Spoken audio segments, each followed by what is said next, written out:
Hey, you beautiful beings. Welcome to Empowered Human with Nina Garcia. I am your host, and you are listening to the throwback episodes. Yeah, I have officially taken a pause on creating new episodes for the podcast so that I can focus on writing the book. It became very clear that while I have loved doing the podcast, I'm getting these episodes out every week to you all piecemeal. I was like, no more, no more. You all were like, please, please, can you get us all those skills and tools, Nina, in one area so that we can do the empowered human journey, so that we can really see what it's like from start to finish? To which I say, yes, absolutely. Let me get this to you. Yes. So what you're going to be hearing is this. You're going to be hearing throwback episodes from all 6 seasons, okay? It's not going to be every episode, so don't freak out on me yet.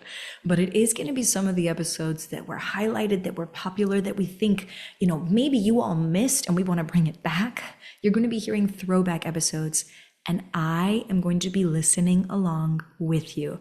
I too want to hear about the journey and experience the journey that I had as we moved from Triggered Can We Play With That, the original podcast, all the way to Empowered Human with Nina Garcia. So you're going to hear personal stories. You're going to hear interviews. You're going to be given skills in every episode. Yes, you're going to be given tools in every episode for you to become skilled in. It is totally up to you whether you want to listen. If it's not the episode for you, skip to the next week, right?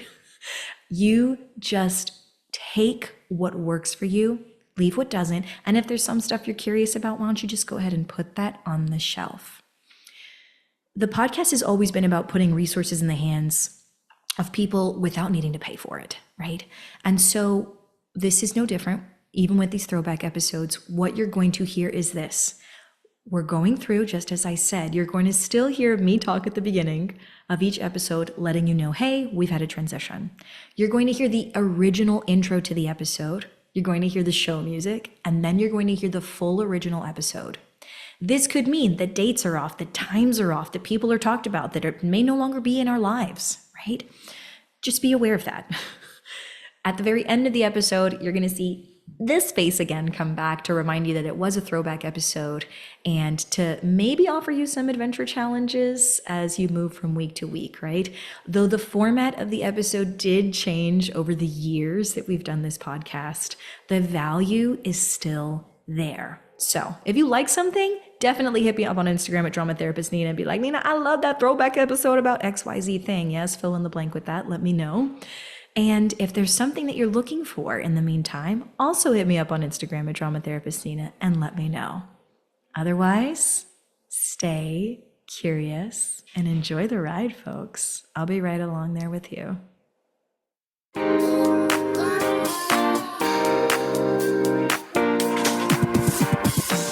Welcome to Empowered Human, the dramatically playful podcast that invites you to heal humanity, the one within you, me, and the world at large.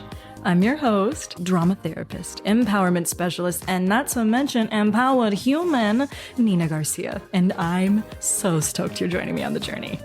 Every Wednesday, you are invited to explore transforming from powered to empowered with genuinely human stories of courageous existence, healing from invalidation, and truly belonging to you. So wherever you are on the spectrum, from empowerment curious to empowered human ambassador, this podcast is designed to humanize. Get ready to lean into your edge, heal your worldview, and finally belong to you. This is Empowered Human.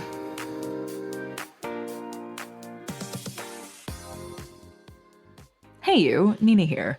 Today's episode deals with some very triggering concepts, and so I really want to invite you, if you are able to play today, and that means you don't find yourself either completely shutting down or completely blowing up, I want to invite you to have a journal nearby so that you can write things down that you are thinking, what you might be feeling emotionally, and physically what might be happening in your body. We want to get to know what is happening within us when these triggering moments appear. So, I'm curious. You ready to play? All right, Iker, we're officially recording. Let's go ahead and take a breath on in.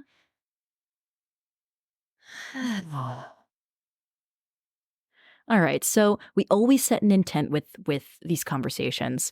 We know that the goal is to turn a hard conversation into a teachable moment. And in order to do that, we're going to agree that we're going to be human to human. No part of you is better or worse than I. And same thing for me, right? Vice versa. You're awesome. I'm awesome. And we're about to do this thing and empower each other to do it. Are you ready? I'm ready. Wunderbar. Okay. So if I had to title what this episode is or what it's going to be the core of, it's this question that I really don't think anybody asked himself, but am I okay with being an oppressor? You ever asked yourself that? It's every Monday morning when I go to work. Just kidding. like, am I okay with being? That would be very insightful of you. How mindful of you, Erika. But like, what does that even mean when I put that out there? Like, if you were to ask yourself, am I okay with being an oppressor? What happens in your body and in your thoughts? I mean, it just sounds like, am I okay with being a super judgeful person or something? Am I okay with being super judgmental today? Which, of course, would require, right, when we think about oppression, would require you to be above other people, right? You would be judging them as somehow below you. Okay. So there's lots of things that inspired this question, but I think often of like this internal piece that we don't really think about. Again, we don't usually question of, am I okay with being an oppressor? But all of us, and I say this with a gentle voice now, all of us possess an oppressor piece. And put simply, what that means is that we are all capable of oppressing someone else. Would you agree or disagree with me? No, I agree with that. Right? Definitely. Okay. We're all capable of doing this. Now, some of us get raised to do it. We're taught how to do it, right? When we think of like supremacy of anything, whether that's race or certain cultural pieces or ethnocentrism or, oh my gosh, right? Just all the different words and isms that come with things. That's like you're being taught that you, a piece of your identity, is above other pieces of identity. Yeah? Mm-hmm. For a lot of us, though, and that's going to be the exploration of this episode, a lot of us are not taught to look at our own oppressor pieces. So, I want to know, and I'm curious, do you think we can try that today? Think we can give it a shot? Okay. So when I first brought this up to you, you said something about, I said, like, what does that mean to like be okay with being an oppressor? Do you remember what you said to me? You're going to have to remind me. Okay. I've said a lot. Okay. So we're gonna put a button in that. We're gonna pause that one. And I'm gonna go into a moment where most people, I think, would jump out and would be okay with being an oppressor. Are you okay with me sharing a moment? All right, let's hear it. Okay. If I had to title this moment anything, I am a little stuck between whether I would call it, what did you just say? Right? That's the reaction emotional piece. And then there's like this mindful, cognitive, like rational minded piece that wants to call it what the core crux of it was that was triggering, which is, and I warn you listeners now, we're about to get into some triggering language. So brace yourself, take a breath, #self-care. If this moment were titled by most people, they would probably call it the white N-word.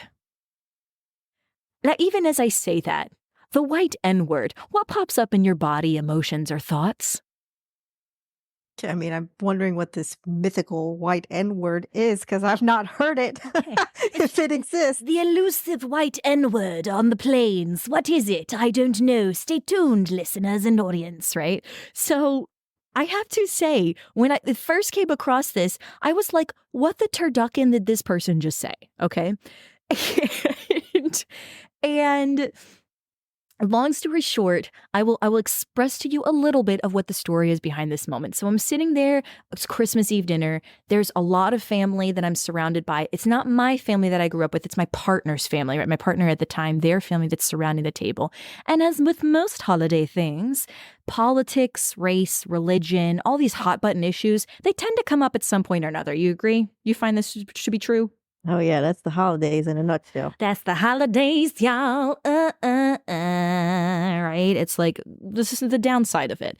Now, for a lot of us, we will be like, oh, whoa. Let's just can that conversation now. We'll move on, right? We're going to pretend that doesn't exist right now because it's the holidays. But that doesn't really make it go away, now does it? No, it doesn't. Alas, it does not. And so I'm sitting here at the table, and across the table, in the midst of conversation, of multiple conversations that are happening, someone uses the N-word, as in the N-word that we all know what we're talking about, that refers in a obviously negative way to the Black person, right? The Black body, Black people, okay? African American in particular. And so they use this word, and I am very quickly pulled out of my own conversation in the side. And I have a moment here to ask myself, pause, freeze this, Nina. You've now been triggered. How do you want to play with this? Right? Most people would probably react or do what in this moment, Erika? What would you have done in this moment? Probably wouldn't have said anything and maybe just looked at you to see, because I know you're going to say something. Oh, okay. This is for all those people who know they want to say something, but how they going to say something is questionable. So we imagine you're there, right? She wasn't there in this case, but listen, you look over at me and I am thinking to myself, how am I going to play with this? Because I'm not okay with what was just said.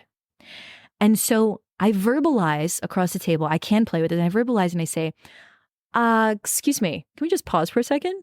That word is super offensive. And they from across the table look at me and they're like, they look around and they sort of shrug and they're like, there's nobody here that it's offensive to. Right? And so me knowing myself and my own identity pieces, which is super important if we want to be able to turn hard conversations into teachable moments, I have to know in this moment that I pass as white.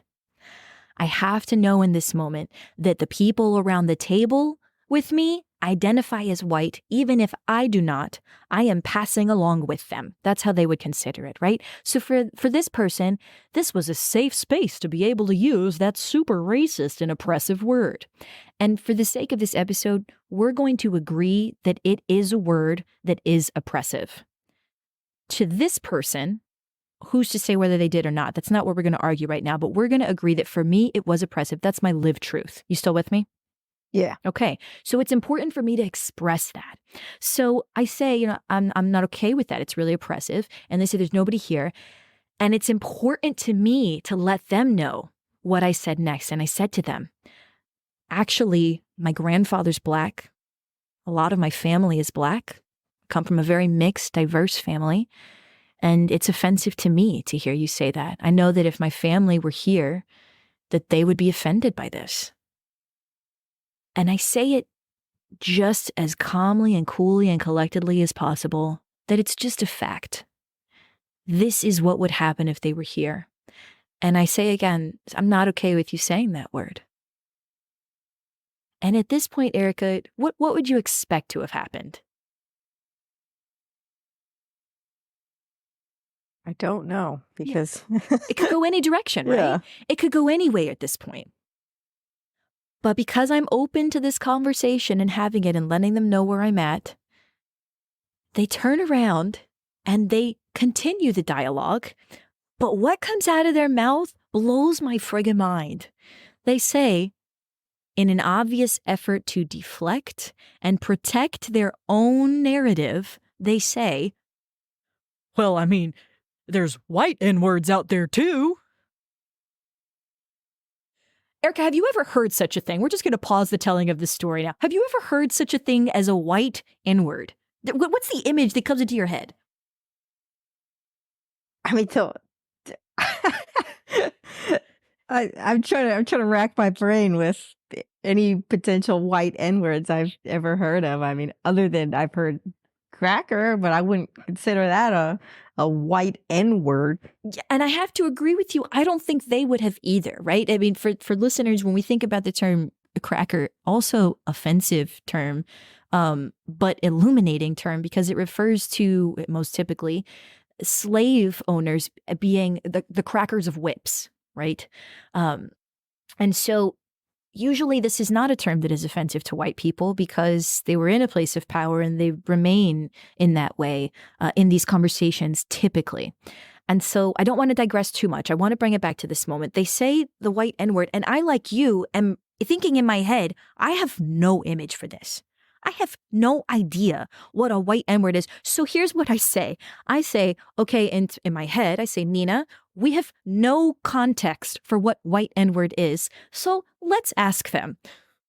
And so I say across the table to them, and mind you, the whole family is listening in on this. They have all quieted down, and they are listening to this dialogue between this stranger at the table, myself, and their known family member. And I say to this family member, I say, I have never heard that term before, and I'm curious. Could you explain to me who you know as a white N-word?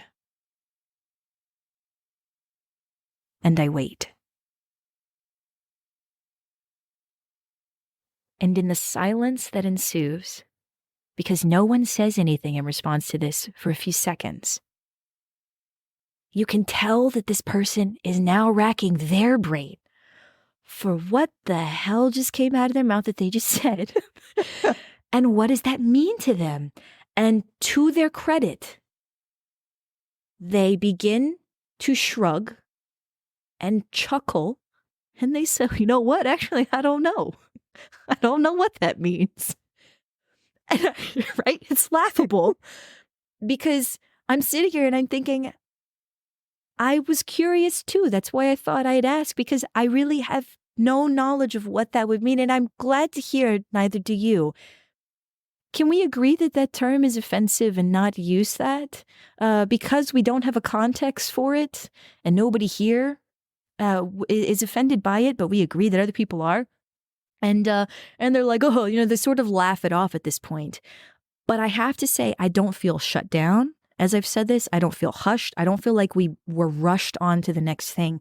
And in fact, in these few seconds when that person is chuckling, another person at the table opens up and shares their own concerns about their relationship with this concept of a Black person. And I want to be really clear why I say concept of a Black person. Because the things that they were saying were not their lived experience of them with Black people. It was what they had been told and taught. It was narratives that had been passed down to them. And I made sure to ask them, did you actually experience that with a person of color? And the answer was no.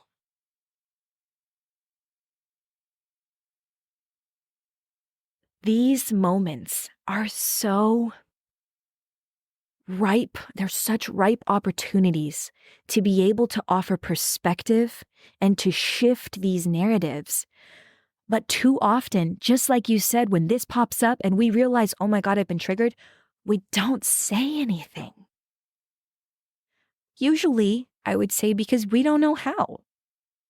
How do I know that when I open my mouth and say that I disagree with where you're coming from, but I'm willing to have a dialogue about it, that you don't feel shut down and shamed and then want to attack me, or you don't feel shut down and shamed and then never want to open up about it? Because let's be real, if you don't open up about it and I've now shamed you into not talking about it and never saying that word again, okay, maybe you never say that word again, but that doesn't mean that the narratives behind that word don't still exist within you. All it means is I've said, why don't you push that under the carpet or hide it in the closet?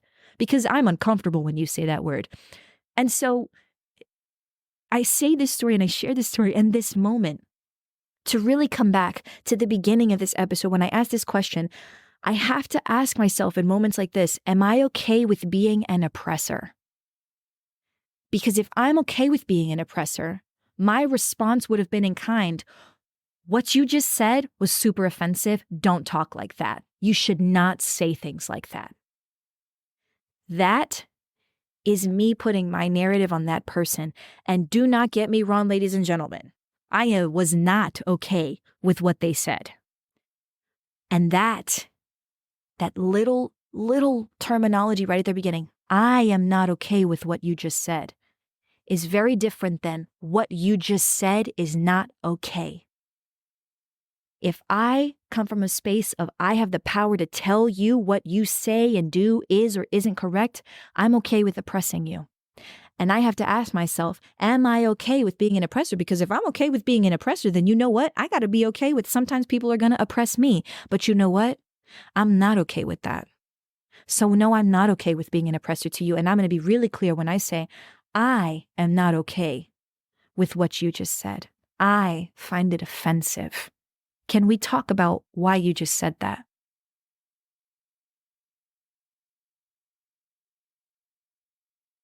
I just shared a lot. What's sitting with you, Erika? When we ask ourselves this question of, am I okay with being an oppressor, and what it means to say yes or no to that question?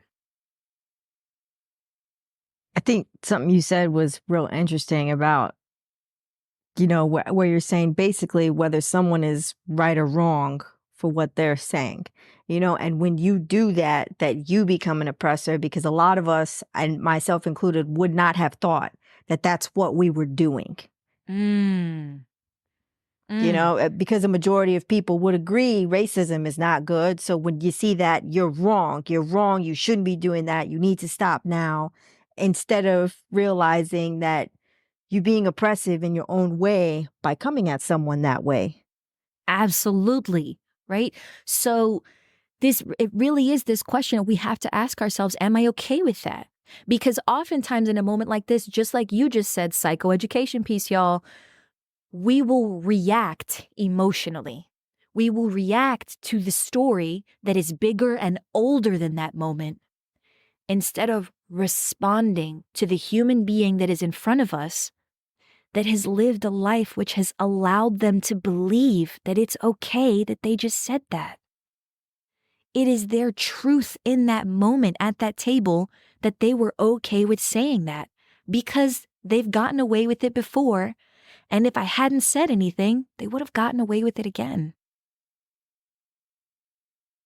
So moments like this are opportunities for us to flip the script and change the narrative. And it doesn't just happen with race. It happens with all identity pieces. It happens with every piece of your identity. We are capable of oppressing someone.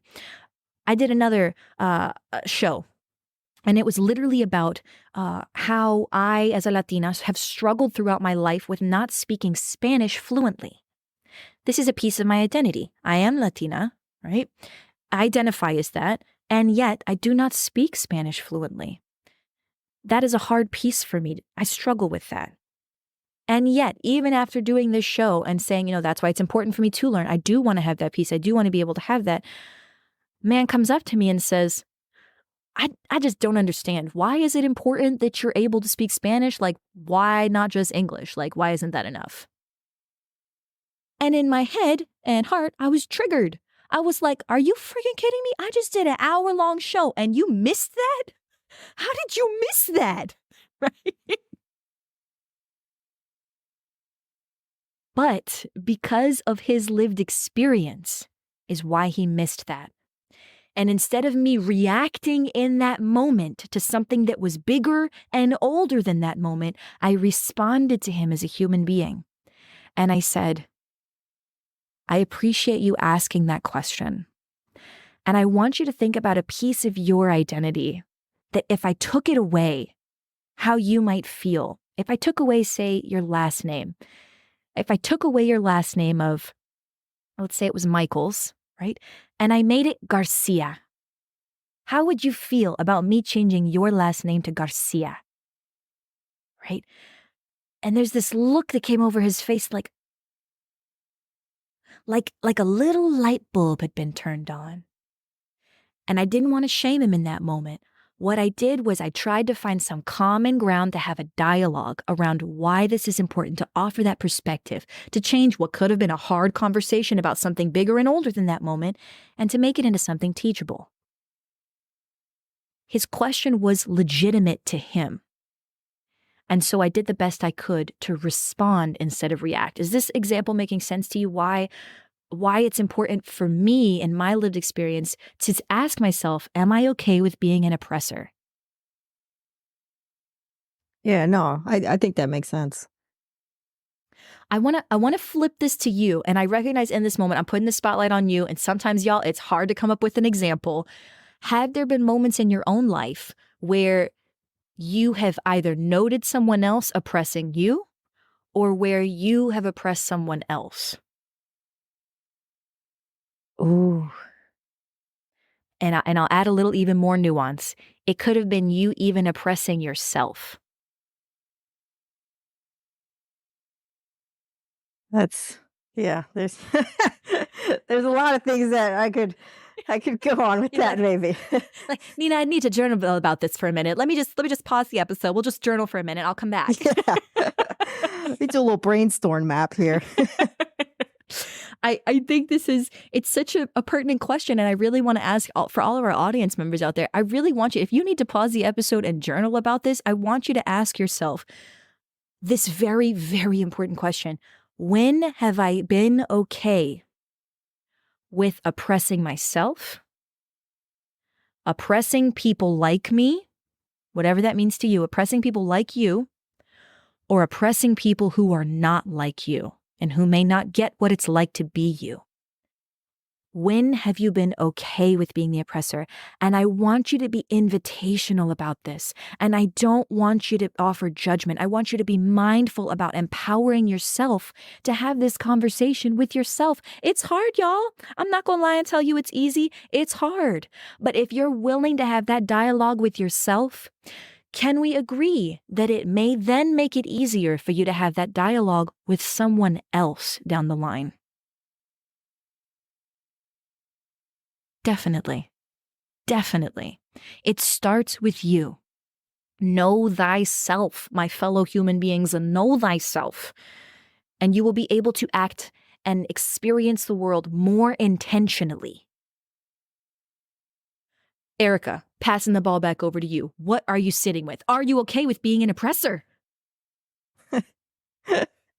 If I said I was, how much longer would we go on this podcast? No, I'm just kidding. Right? Then we'd probably dive into some layers. But it really is, right, this question that I hope people are sitting with and are willing to ask themselves after this. When am I okay with being an oppressor? Because the reality is we all are at some point. We all have been okay with being an oppressor. Most often, I want to actually offer this one now because this one is a dominantly accepted, it's okay to be oppressor. Are you ready for this, Erika? I'm ready. Okay.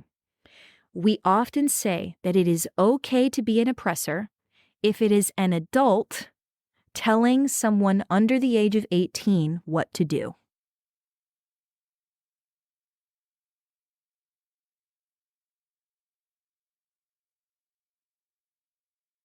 I mean, what are we telling them to do exactly? Oh, you mean context matters. There's some nuance here potentially? Yeah. Yes. Okay. So there is a narrative out there, and I know that you've heard this. Correct me if I'm wrong. We will hear in some cultural circles that children should do what they're told and not ask questions. Have you heard that before? Oh, yeah. Oh, yeah. Should do what they're told and not ask questions. Does that sound like something an oppressor might say? It definitely does when you say it like that. It definitely does when you say it like that. And yet, this is something that a lot of cultural circles are okay with, right? Now, often what you'll hear is, it's for their own safety. I know what's better for them than what they know, okay? Now, here is where I want to offer. We may get into a little bit of trouble with this dominant narrative that it's okay for the adult to be, right? We would say that's not an oppressor, Nina. That's a role model or a leader in their life, right? We're the adult, right? It's not an oppressor. Always telling someone what to do, we can be questionable about what's the oppressor continuum, right? But what I really want us to dial into is, if we believe that it's true that children should do what they're told and not ask questions all the time, do we potentially leave it open for children to be taken advantage of by adults who have every intention of oppressing them?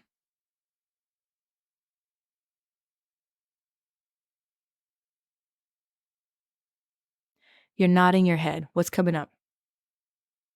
I can see that. You can see that, right? There are times when we want to lead And what I would invite everyone to do is lead with empowered intention, right? If I want a youth to do something, how do I empower myself to communicate that effectively to them and empower them to be able to respond effectively so that we are collaborating in a dialogue together? Because if I agree that it is okay for adults to oppress children, period, then I agree that it's okay that some adults will be able to take advantage of children. And you know what, folks? I don't agree with that. And I'm sure a lot of people are nodding their heads and saying, you know what? I don't agree with that either. So, short of going into a much bigger conversation on this, we're going to keep this episode under 30 minutes. And again, ask ourselves, when am I okay with being an oppressor? And caveat question, if I'm not okay with being an oppressor, how do I begin to empower myself first and then others to be able to turn hard conversations and moments into teachable conversations and moments? How do I empower? Question mark, period. Now, I know that, logistically that doesn't work. You don't put periods after question marks, but you get what I'm saying, y'all. I guess you need a grammar coach. Now hiring for a grammar coach. So, Erika, we've explored this with several different examples. This question of, am I okay with being an oppressor? How am I oppressing myself and other people? And how can I empower myself and other people to turn hard conversations into teachable moments? What are your takeaways? Did we succeed in figuring out how to explore this question of, am I okay with being an oppressor? I think we did. And I feel like what it comes down to is you really got to stop and take a moment and reflect, especially in that whole thing you're saying, consider how have you been oppressing anyone?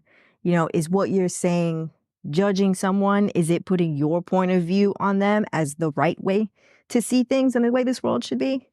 Like you said, turn it into a conversation. Try to understand where they're coming from. Maybe show them where you're coming from and see where that goes. It's not about being right or wrong. Ooh, and if I could just frame what you just said right there, it's not about being right or wrong. There's bigger conversations around that, but the tool that I want you all to take from this episode is that if we can begin to step into those gray spaces and say, it's not about being right or wrong, but about figuring out how did we get here and how do we move forward and being open to that.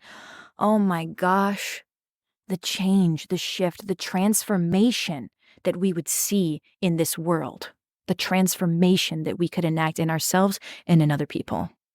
Wow.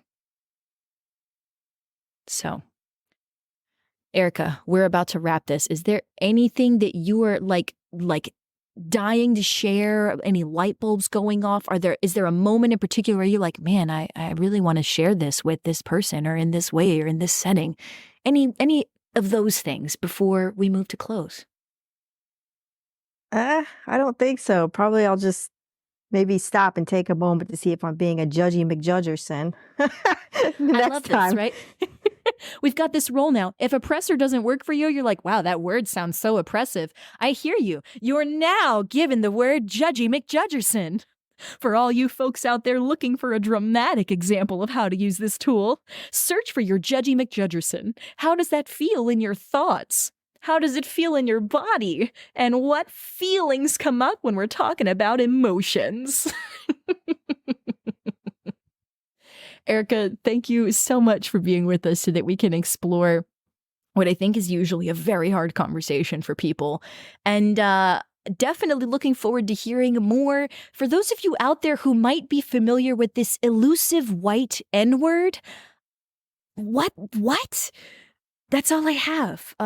Without judgment, but genuine curiosity. And also no desire to spread that image. No desire to spread it. So, any final words on that, Erika? No, but please comment if you do know what it is. You will be educating us. It's me again, reminding you that this was a throwback episode. I hope that you were able to take something from it, even one little nugget of wisdom, and use that between this week and next week, right? The purpose of these episodes is to give you tools. It is up to you to decide whether you want to become skilled in them. You picking up what I'm putting down? So take a tool, take something, a perspective, a moment, something that works for you, and use it in your life to transform hard conversations into teachable moments, to transform the way that you play with scary moments, right? To transform your life, to help make you the most courageous, most healing-oriented, most belonging person, right? No matter where you go, that you belong to yourself everywhere you go, right? Courage, healing, belonging, whatever it is that you are taking from this episode, take it with you so that you can get out there and live your most vibrant life, you beautiful human being, okay? All right, I'm signing off for now, but I'm gonna see you soon, okay? I'm gonna see you real soon. Bye for now.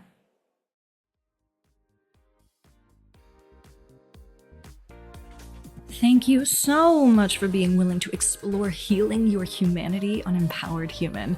I hope you found at least one new way to transform your worldview from powered to empowered. If you took something from the show, please take a moment of your time and subscribe to Empowered Human. And if it really nourished you, leave us a review. Your feedback helps me understand what our community needs. Not to mention, it helps others discover the empowered human life. So keep this last bit in mind. All the visual goodies come with me on Instagram at Drama Therapist Nina. Stay up to date there on upcoming episodes, behind the scenes goodness, and reels dropping knowledge. Thank you again for being part of the empowered human community. Until next time, stay curious.